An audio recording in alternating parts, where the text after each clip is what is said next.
Gunnar Stockton impressed me the most, but man, Marcel Reed is right there. Marcel Reed's right there. And, the Heisman's supposed to be about, hey, the best player in college football. But just as much about being the best player in college football is can you capitalize on your moments when the entire college football world is watching you and eyes on you? And it's not just necessarily stats, but it's getting it done in big moments.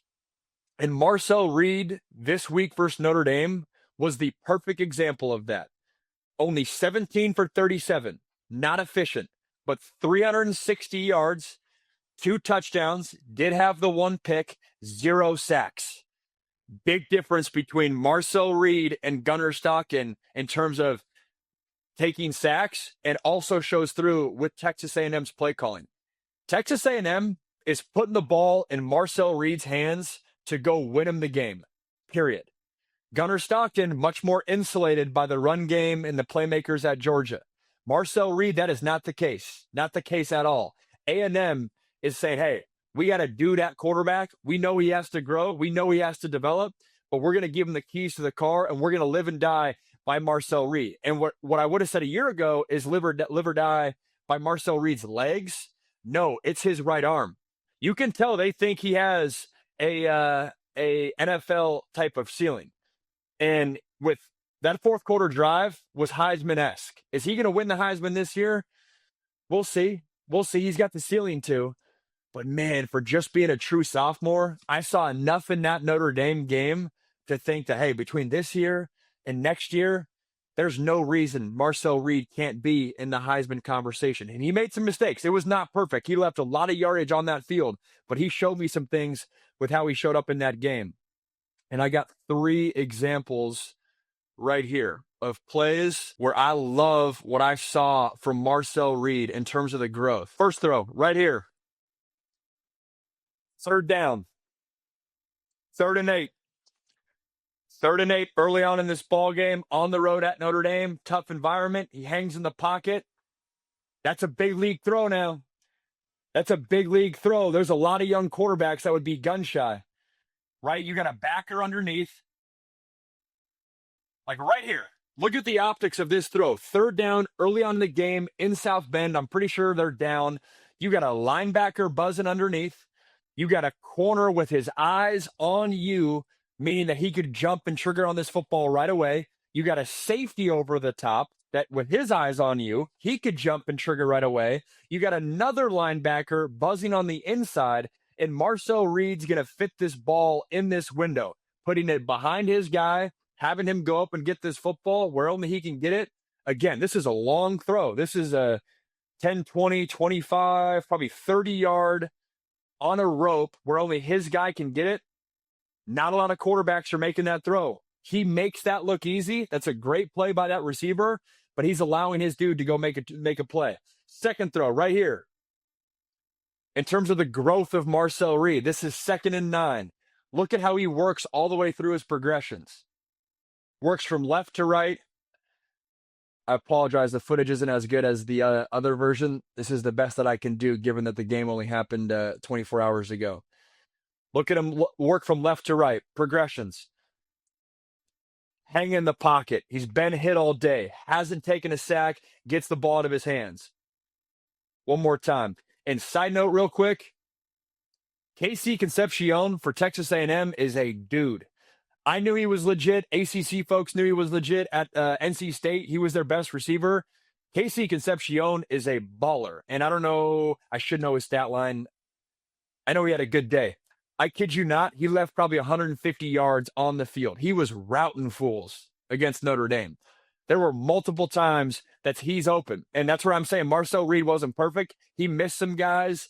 That stat line could have easily been 27 for 37. And hey, this whole take that I'm going down with Marcel Reed could have even more people on board. But I saw enough flashes and enough big-time throws. Big-time throws for a young quarterback on the road.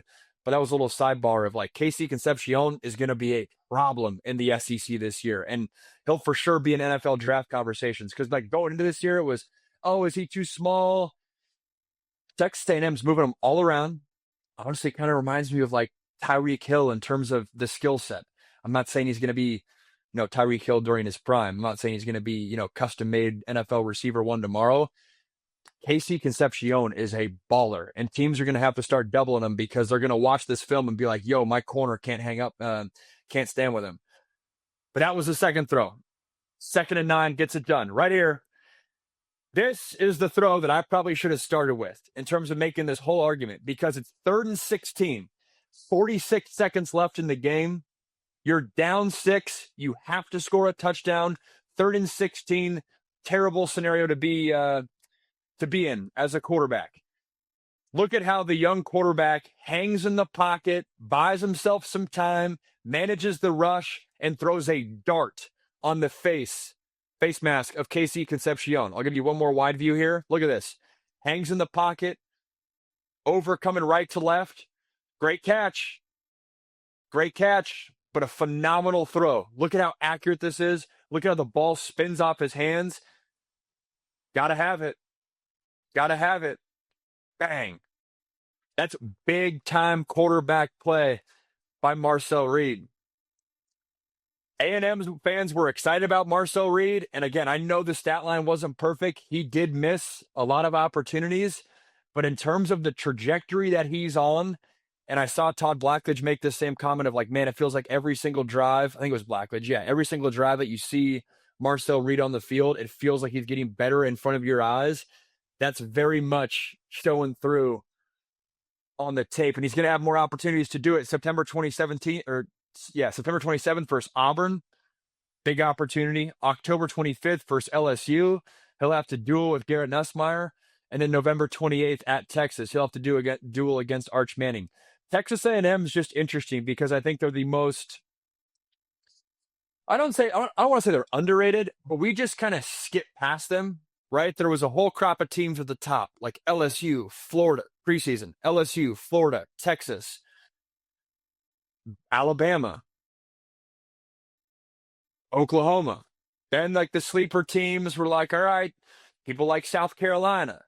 And then you would like skip over and then talk about, Vanderbilt or, some of these other teams. People haven't been talking about A&M, but I love their weapons out wide.